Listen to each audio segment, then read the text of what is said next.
And I talked to Caleb's dad tonight, Brother David, my friend, and he said, oh, God had already spoken to me about my child, about my son, told me what to name him, told me that he'd be of a different spirit. Let me tell you, the Father had a plan, and our Heavenly Father has a plan. We can't be so quick to say, God bless me. God, let me get going. God, let me get about my life. God, don't restrain me. God, don't hold me back. God, don't tell me what to do. I've got a plan. Just give me what you desire to give me so that I can hurry up and get on my way.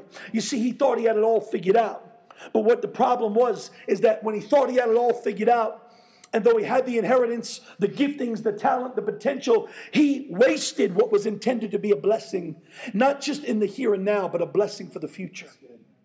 He wasted, again, what was to be a blessing, not only for right now, but he wasted the blessing that was to also be in his future.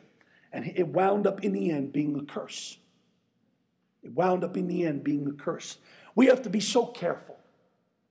At the age you're at, in this day we're living in this world, in this culture that is going faster and faster, we've got to be so careful, so cautious. And I'm not here to tell you what to do. I'm just here to share with you from my personal experience and out of the depths of my heart and the passion that I feel for this group that is here tonight. We've got to be so careful that we don't get in such a hurry that we waste what, Paul? That we waste our time. James tells us that our life is a vapor. I'll be honest with you. I can't believe I'm 43.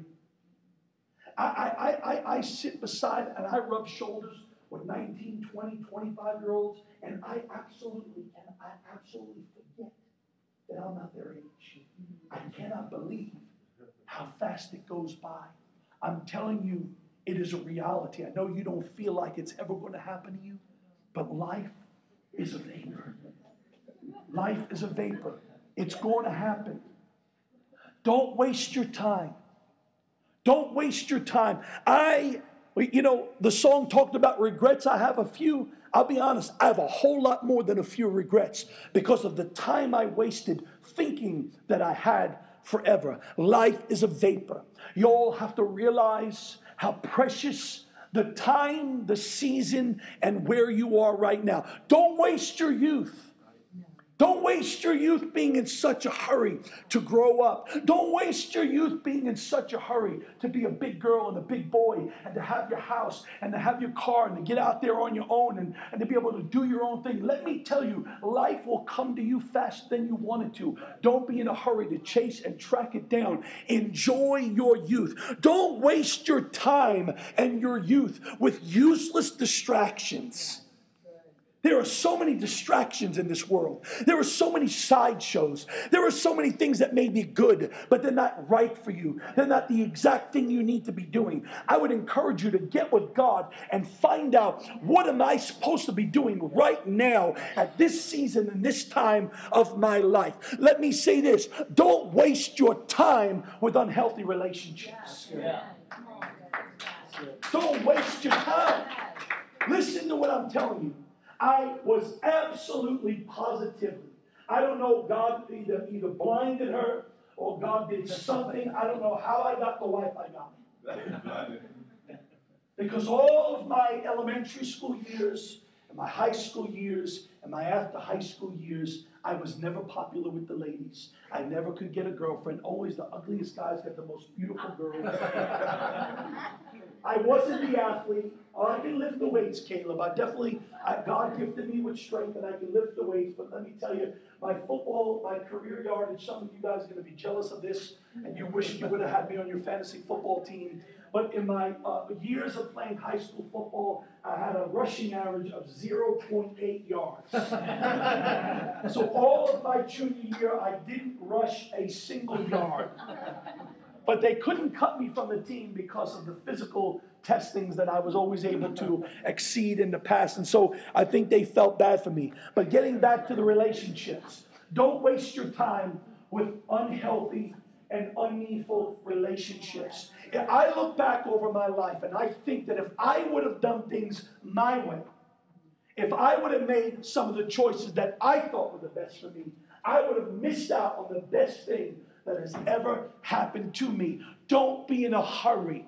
God has the right person and the right one that will be the best for you, that will be a lifelong, loving, fulfilling, healthy relationship. And I'm telling you, at your age, I didn't want to hear it, because by 23 I was married. I was in a hurry. I wanted to get married. I wanted to be a husband. I wanted to be a father. But I'm telling you, thank God that I slowed down and that God chose the right one for me. Don't waste your potential.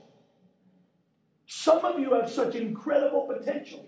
And this links back to your time, your youth, and relationships, because you can get hooked up with somebody that will bury your potential, that will drain your potential, that will destroy your potential. Don't waste your potential. Don't be in such a hurry. Let God develop you. Let that potential in you be developed. Don't waste your potential. Some of you are sitting on gifts. Some of you are given talents. Some of you have got such charisma. Some of you have influence. Some of you have great abilities. But if you get in a hurry to do your own thing without finding out why God gave that to you, you're going to waste it. You're going to waste it. I look at someone like a Whitney Houston, and my heart breaks. You know what? God gave her that gifting. And you know where she got that gifting? She got that gifting in church, serving God, singing gospel songs. And she took that potential and wasted it.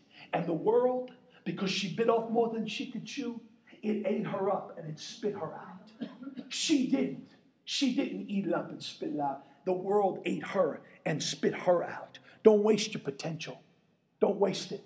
Don't be in a hurry. Don't waste your opportunities.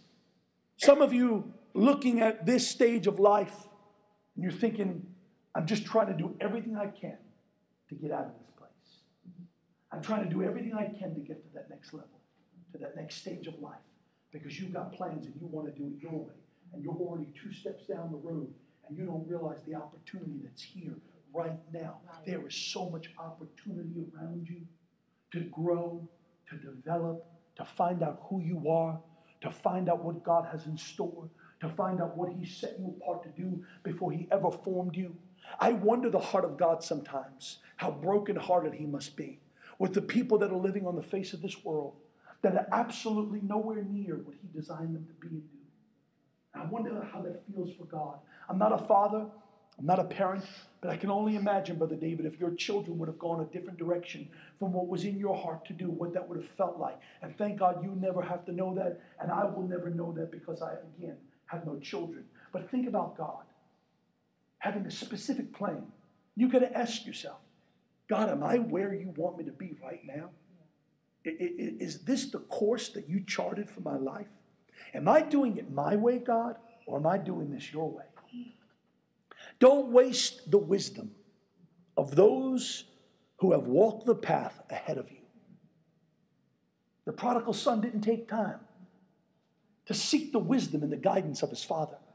He'd already walked down the road. The man has had success. The man has a family. He has an estate. He has a farm. He's got servants. The man did it right. He did it well. He was well off. He had wisdom from experience. Do not waste the wisdom of those that are in your life that have been able to go down the road ahead of you.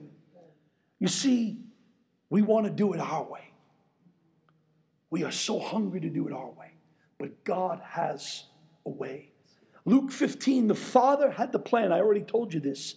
In verse 20, it says, and he arose and came to his father. Well, after he comes to himself, after he wastes it all, after he realizes, what did I do? After years have gone by, he's older now, time wasted. He'll never be able to get back. But he does have the ability to come to himself and go back to the father. And it says that when he was a great way off, because even if you're not on course tonight, even if you're just off course, even if you're not where God wants you to be, He's still looking and waiting and watching for you to come back to center, to come back to the Father to find out what the plan is. So don't beat yourself up if you feel like, hey, where did I get off course? Or I'm making all these plans and I never sought the counsel of God. Go back to the Father, because you know what? He's on His feet. He's on His tippy toes. He's waiting for you to come to Him and ask Him and say, God, what did did you create me for? What do you have for my life? The Father had compassion on him. He ran just like God will do to you. He will fall on your neck. He will kiss you. He will love you. He will smother you in his love if you'll just ask him, God, what is it that you have for me? He kissed him, and the Father said to his servants, bring forth the best robe. This Father didn't miss a beat. He knew what his son was supposed to be. He knew what he was supposed to be doing. He said, get his robe. Get his robe. He said, bring forth the best robe, put it on him, put the ring on his hand and the shoes on his feet. In other words, I'm putting you right back in the position and the place you were always meant to be. This didn't catch the Father by surprise. This wasn't because the Father had an extra ring hanging around and an extra set of clothing. He knew that these were made customized for his son, and God knows the plan for you. You see, the personal testimony at this stage of our time together is this. Is that almost 31 years old, everything gone.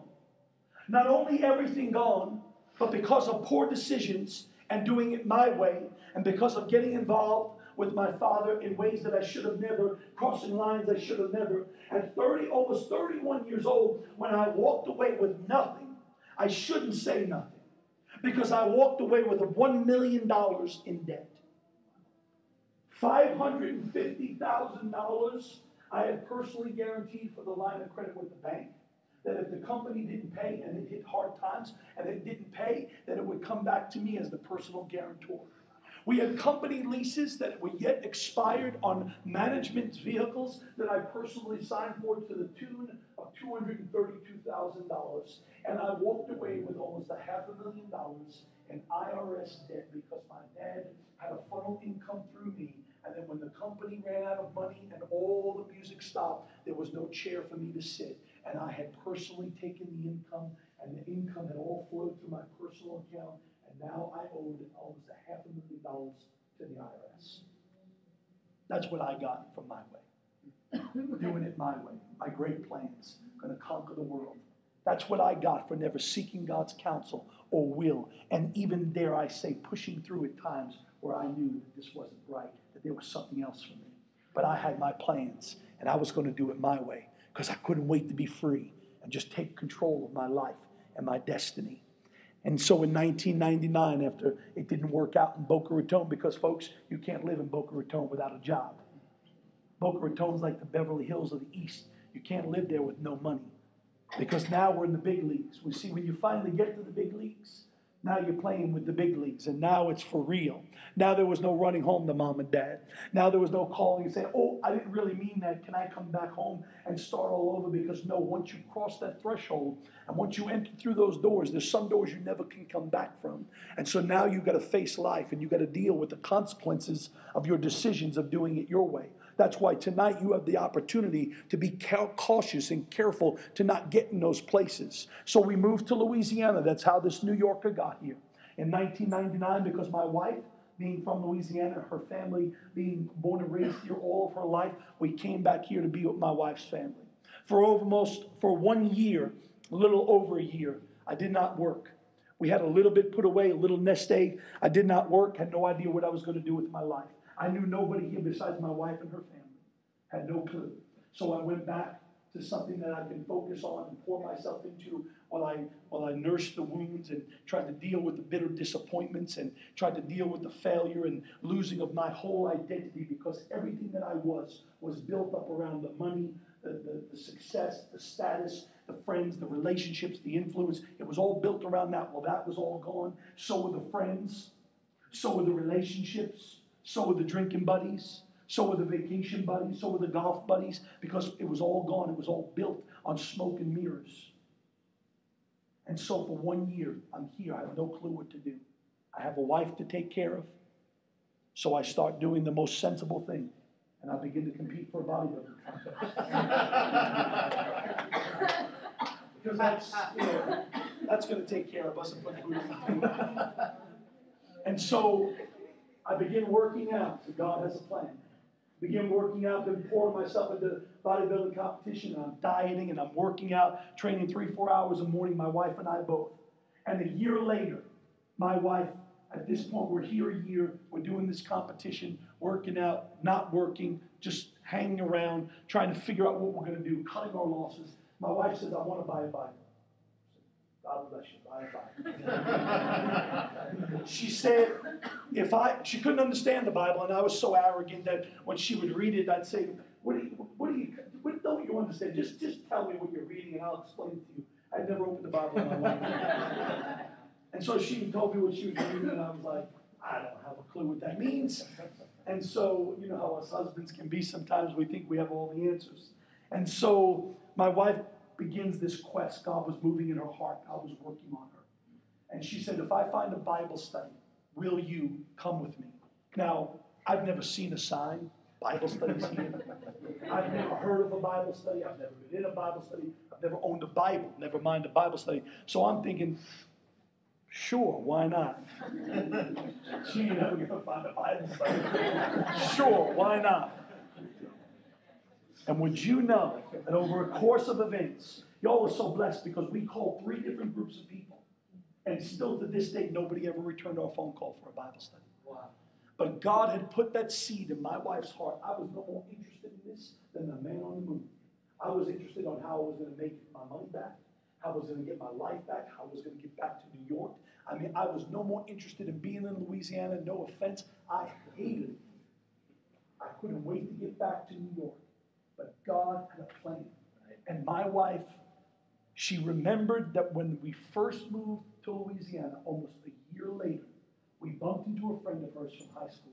And the young lady said this. She said, where do you work out? My wife innocently said, World Gym in Covington. She said these simple words, oh, my pastor works out there. That's all she said. 1 year later, as she's searching for a Bible study, it comes back to her mind and she remembers. Crystal said her pastor worked out here. All I ever knew existed in my life, as ignorant as this will sound, was a priest with a white collar and a rabbi with a little Jewish yarmulke. I never knew there was any other denominations. I never knew there was any other branches of religion. I just honestly thought that everybody in the world was either Catholic or Jewish because in my world, that's all it ever was. I never knew anyone that wasn't either of those two persuasions. And so, what does a pastor look like? And so at 5 o'clock in the morning, here we are, in tank tops and jogging bras and shorts and you know, we are. Look, where's that? Well, my wife is a journalist, as many of you ladies I'm sure are. So she begins, she's on this quest. She's going to find out who this is. And so there's only so many people in the gym that time of the morning, and she begins to ask, and she begins to go through a series of events to discover and track this individual down. And lo and behold, as I knew she would at that point, she's like a bloodhound on the trail. At that point, she finally deduces and gets down and realizes this person was her friend's pastor. And she grew up with this young girl. They were friends together all through high school, early college, into their adult years. And she finally gets to this individual. And the first morning that we're there, and he comes into the gym, my wife beelines over.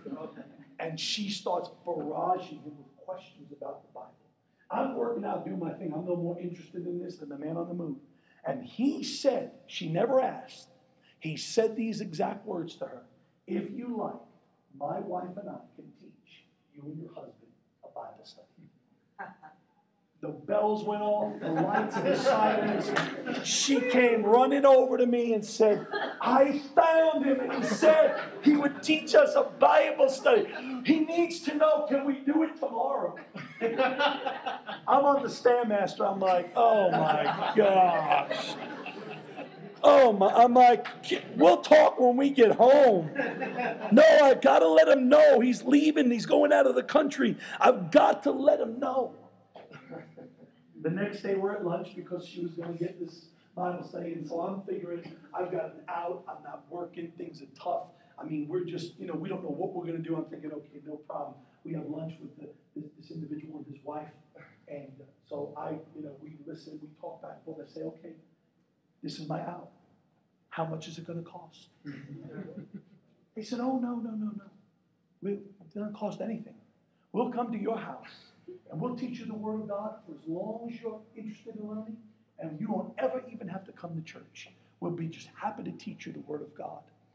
The long story short is this, that several weeks later, after doing Bible study, several weeks later, I never heard of the word Pentecost. Never heard of it in my life. Didn't know where we were going. We finally agreed after 2 or 3 weeks that we would go to church.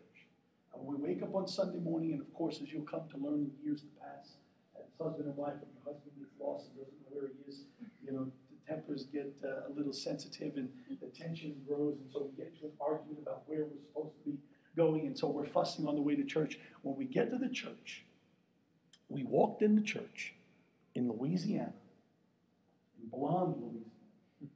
I walk into the church far on the far right side, come about 1/4 of the way down the aisle, and sit down. And the song is playing. First song, Shout to the Lord. They're playing that song. I lifted my hands up. I'm not in the building minutes. I lifted my hands up, and it's as if I audibly heard these words. You are finally home. Wow. Wow. You are finally home. I had no idea where I was. I didn't know but one person in the whole building. And the Lord spoke to me so crystal clear and said, you are finally home. God has a plan. We can either do it our way or we can do it